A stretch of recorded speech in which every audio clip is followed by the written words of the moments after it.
है साथीहरू, हामी 6 बजे लगभग 6:15 बजे घरबाट निस्किएको थियो। अहिले हामी ठ्याक्क 10 बज्दा बेथानचौक नारायण मन्दिरको हाराहारी अथवा उहाँको चाहिँ प्राङ्गण परिसर भनौँ, मन्दिर परिसर आइपुगेका छौँ। यहाँ जुवानो घाँसहरू बाटोभरि लटरम्म फुलिसकेको रहेछ। यसलाई भनिन्छ जुवानो घाँस। यसलाई नाकुरी भनिन्छ। यसलाई चाहिँ नाकुरी। यो सब नचिनेर मात्रै हो, सबै जडीबुटीहरू हुन् यिनीहरू सबै।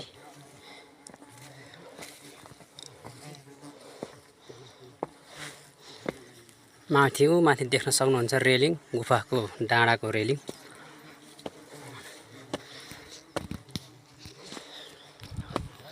हामी जुन आउने बाटो चाहिँ यो गहिरो नारायण खोलाको गहिरो अहिले अब हुसुले ढाक्ने क्रम जारी छ। हामी अब 1-2 मिनेटमा मन्दिर दर्शन गर्न पाउनेछौँ।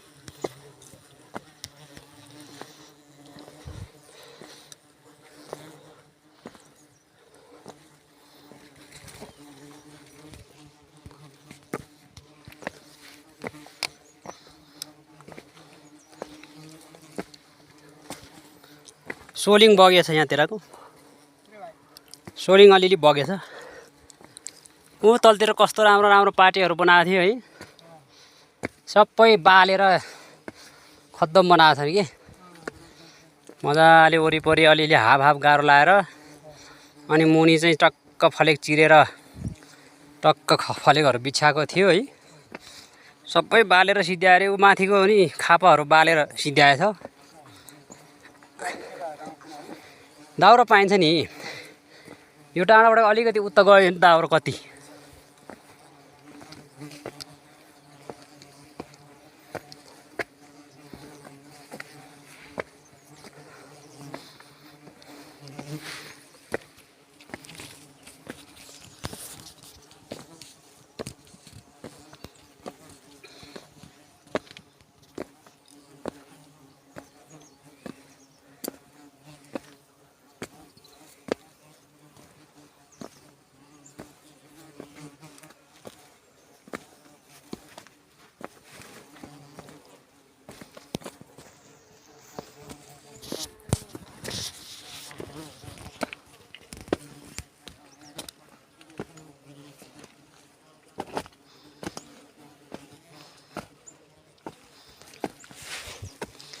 बिस्तारै आयो नि, हामीले टाइम त्यहाँ नहेरे हो। 6:30मा निस्क्यो होला हामी।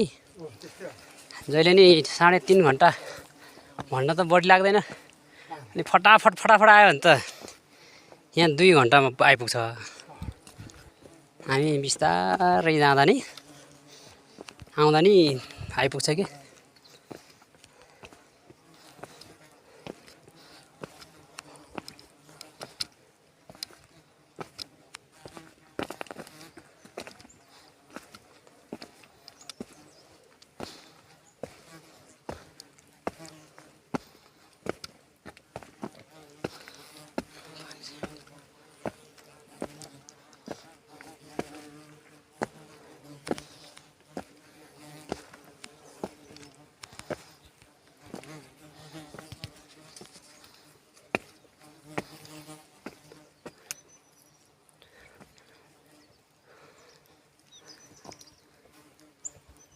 ल स्वर्गमय देखिन्छ है साथीहरू, स्वर्गमय। ल हेर्नुहोस्, आहा स्वर्ग त यहीँ हो नि त, अन्त होइन। ल हेर्नुहोस् त, आहा कस्तो राम्रो छ। यो रेलिङ चाहिँ गुफा हेर्न जाने बाटो हो। रेलिङ पनि राखिएको छ। हामी आइपुगेका छौँ।